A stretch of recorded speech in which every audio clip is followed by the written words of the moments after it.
नमस्कार दोस्तों, दरभंगा रॉक्स में आपका स्वागत है। सप्त क्रांति एक्सप्रेस को लेकर के बिहार में मचा है संग्राम। दरभंगा तक इसको विस्तार करने की जो कवायद चल रही थी रेलवे की तरफ से, वो अब सियासी संग्राम और आरोप प्रत्यारोप में परिवर्तित हो रहा है और मुजफ्फरपुर, चंपारण, बेतिया, मोतिहारी की तरफ से इसका विरोध शुरू कर दिया गया है जनप्रतिनिधियों की तरफ से। और इसमें पहला नाम है राजभूषण चौधरी का, जो मुजफ्फरपुर के सांसद। वो लिख रहे हैं कि सप्त क्रांति एक्सप्रेस के बारे में अवगत कराया रेल मंत्री को और मुजफ्फरपुर की महान जनता के हितों के ध्यान में रखते हुए सप्त क्रांति एक्सप्रेस का परिचालन मुजफ्फरपुर से पहले की ही भांति होता रहे, इसकी मांग उन्होंने रखी है। और साथ ही एक चिट्ठी भी दी है और इस चिट्ठी में राजभूषण चौधरी ने रेल मंत्री से कहा है कि ये गंभीर असुविधा का सामना करना पड़ेगा अगर इसका विस्तार दरभंगा तक किया जाता है तो, और प्रतिदिन बड़ी संख्या में यहाँ से यात्री लाभान्वित होते हैं। तो सवाल यही है कि क्या अगर एक्सटेंशन कर दिया जाए तो लाभान्वित नहीं होंगे।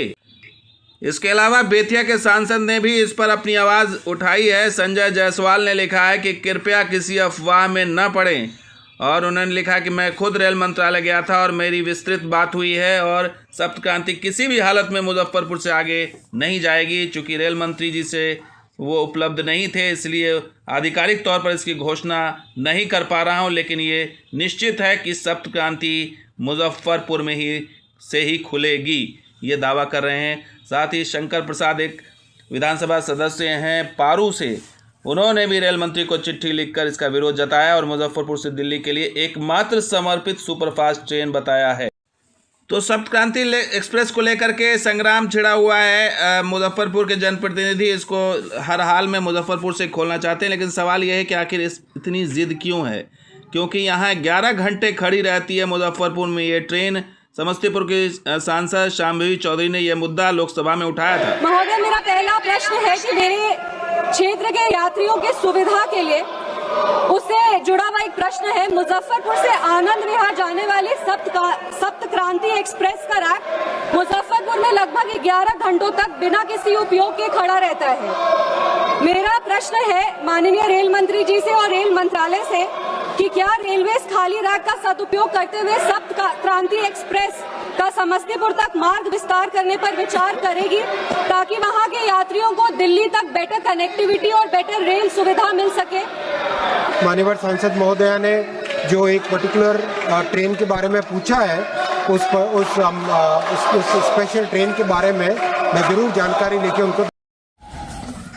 तो शांभवी चौधरी ने यह मुद्दा उठाया, रेल मंत्री ने इसका सकारात्मक जवाब दिया और शायद इसी वजह से रेलवे बोर्ड ने इसकी फिजिबिलिटी रिपोर्ट मांगी। और सबसे जो इसके पीछे कारण बताया जा रहा है वो 11 घंटे से ज़्यादा मुजफ्फरपुर में इस गाड़ी का रुकना है। और इसकी पड़ताल भी हमने की तो पता चला मुजफ्फरपुर में इसका जो अराइवल टाइम है वो 11:05 है और फिर इसका जो डिपार्चर है दूसरे दिन सुबह 11:35 है। तो रात सुबह 11 बजे से लेके और फिर दूसरे दिन 11:35 तक ये ट्रेन वहीं खड़ी रहती है। तो इसी को की मांग उठाई जा रही है कि आखिर इस ट्रेन को एक्सटेंड करने में क्या दिक्कत है। अगर इसे आगे एक्सटेंड किया जाता है तो इसका लाभ आगे भी समस्तीपुर और दरभंगा के लोगों को मिल सकता है, इसलिए ये मांग लगातार उठाई जा रही है समस्तीपुर के सांसद की तरफ से। हालांकि सवाल ये भी है कि सांसद महोदया या फिर जनप्रतिनिधि पुरानी ट्रेनों को विस्तार की मांग क्यों कर रहे हैं, नई ट्रेन की इंट्रोड्यूस करने की मांग क्यों नहीं की जा रही है, और अगर पुरानी ट्रेन को भी एक्सटेंड करने की मांग उठ रही तो उसका विरोध क्यों हो रहा है। तो दोनों तरीके से देखा जाए तो इसको लेकर के जो भी विवाद है या जो भी इसको सियासी रंग दिया जा रहा है, इससे बेहतर होता है कि इसकी फिजिबिलिटी रिपोर्ट देखी जाए कि क्या ये फ़ायदा आगे दे सकता है या नहीं, या फिर इसके अल्टरनेट कोई नई ट्रेन इंट्रोड्यूस की जाए। क्योंकि बहुत सारी ट्रेन ऐसे भी की जाती है कि एक्सटेंड कर दी जाती है और फिर वंदे भारत स्लीपर जैसा विकल्प भी मौजूद है, नई ट्रेनें दे करके उसको कंपनसेट भी किया जा सकता है। तो देखना है कि आने वाले दिनों में मुजफ्फरपुर या आसपास के जो सांसद हैं उनका दबाव काम आता है या फिर समस्तीपुर की सांसद शांभवी चौधरी ने जो कहा है उसको उनकी बात मानी जाती है। तो दोस्तों, वीडियो कैसा लगा जरूर लाइक कीजिए, शेयर कीजिए, सब्सक्राइब कीजिए। कुछ और के साथ आ जाऊंगा। देखते हैं दरभंगा रॉक्स। शुक्रिया, धन्यवाद। जय हिंद, जय बिहार, जय मिथिला।